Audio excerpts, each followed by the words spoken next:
An eyeball covered by a red no sign spins into view. White text on a black background reads, Mason in the dark. A blind man's journey through the wacky world of reading, writing, and other silly bollocks. Brought to you from beyond the black screen.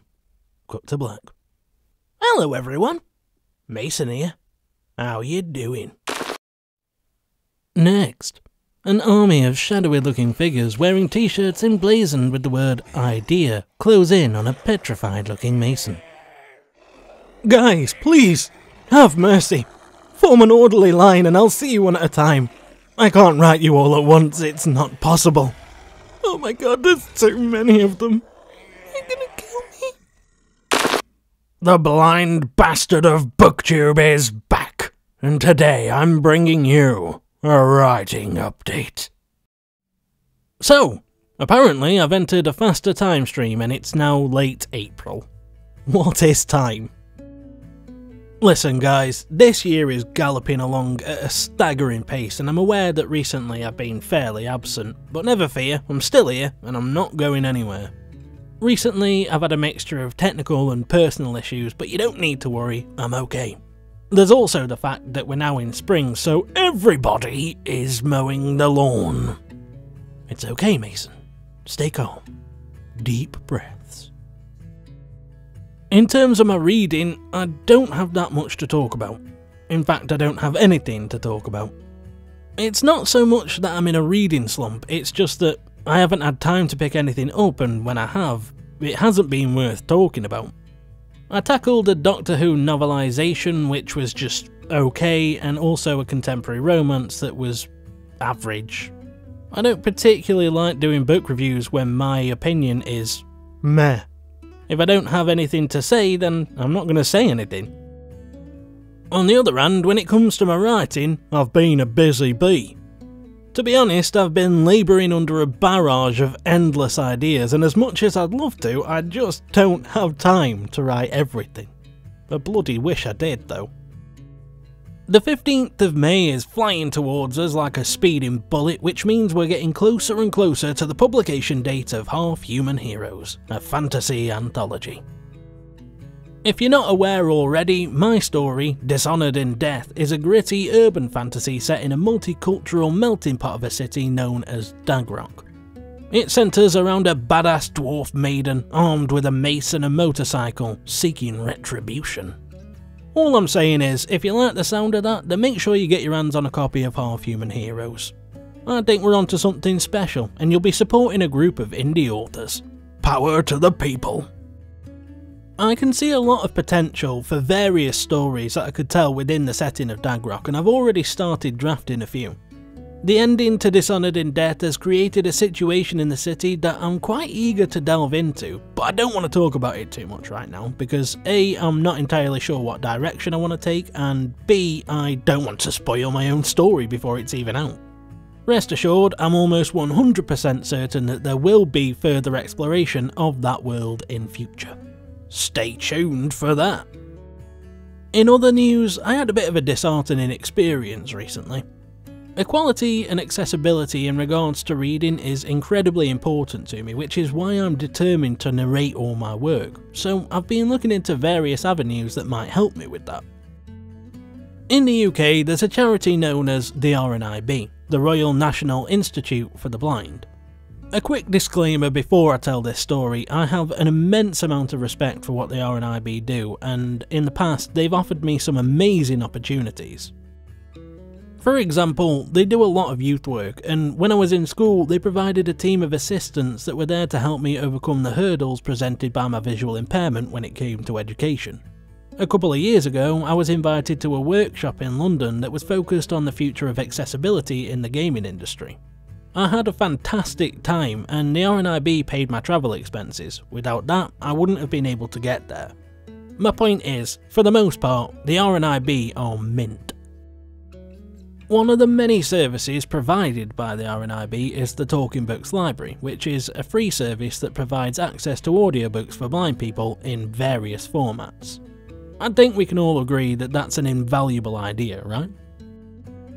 Now, My thought process was, as a completely blind author who is determined to create high quality audio stories, it would be a no-brainer that there would be a way for me to contribute my work to the Talking Books library. However, that wasn't the case. After making a few inquiries, I received an email informing me that the Talking Books library has a policy of only accepting commercially published titles produced by a recognised publisher. This is because due to financial constraints they can only produce 10 books a month and they're trying to curate the best quality service. Don't get me wrong, I do understand that. At the end of the day, the RNIB is a charity and there's only so much they can do with the funds available, but that doesn't mean that it's not disappointing.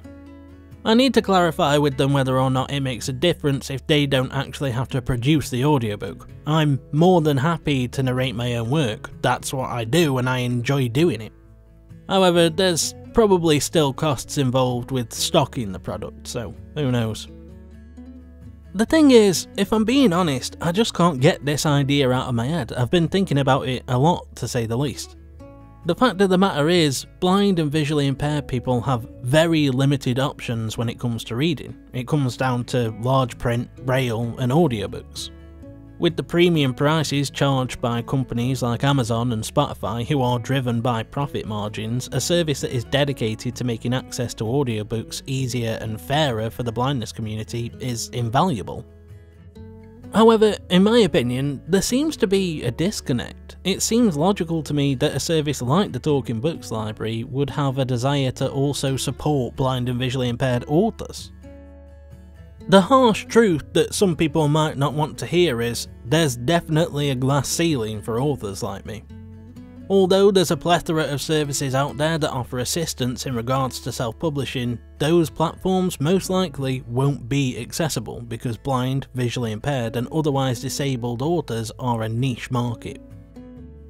Let's face it, it might not be fair, but the truth is, unless a company is grassroots or has a strong focus on being socially conscious, they're not going to dedicate funds to making their product accessible to cater to a small corner of the market that they haven't even considered. When I struggled with something as simple as setting up an Amazon author page, how am I ever going to navigate more complicated platforms like Ingram Sparks that have given sighted authors problems? I'm incredibly lucky to have a sighted partner who helps me with the visual aspects of this channel. Without her, it wouldn't be possible, and the fact of the matter is, there are people in that position.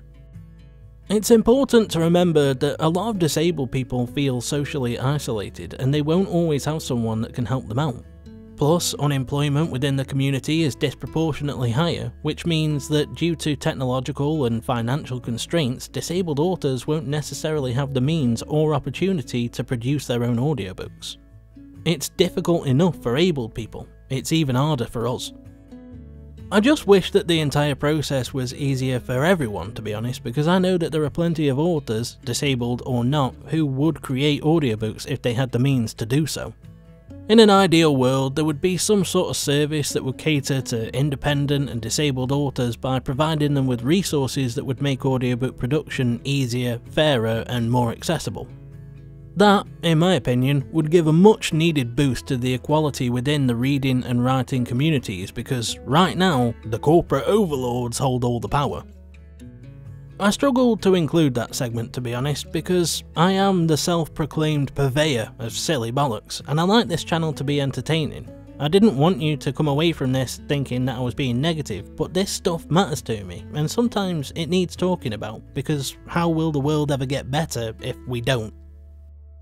Plus, my mum believes in manifestation, and if there's any chance that that sort of thing is real, and putting this out into the universe might make it happen, then I'm willing to try anything. In terms of a more general progress update, when it comes to the former Project Fun, which is now Average Steve's Big Day Off, I'm sort of at a standstill with it. Basically, my pitch for this one is it's Deadpool meets Hitchhiker's Guide to the Galaxy.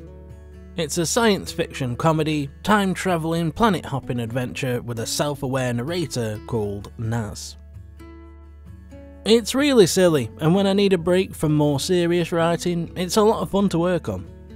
I love the concept and I've got a decent chunk written already, but I need to work out the details because I'm not sure where I'm going with it right now. I've got all these elements floating around and I just need to figure out the piece of the puzzle that'll tie it all together. To be honest, I reckon this is just one of those situations where I need to not actively think about it. It needs to bubble away in my subconscious until inspiration strikes, and then I'll be able to get stuck back in.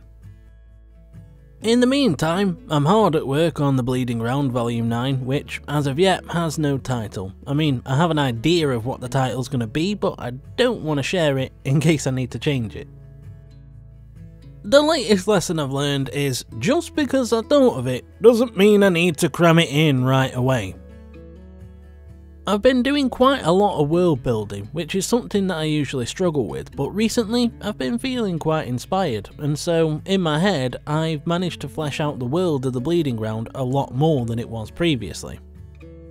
I've been quite excited about that, so when I sat down to start writing Volume 9, I was just bogging myself down trying to force in every little detail that I've come up with.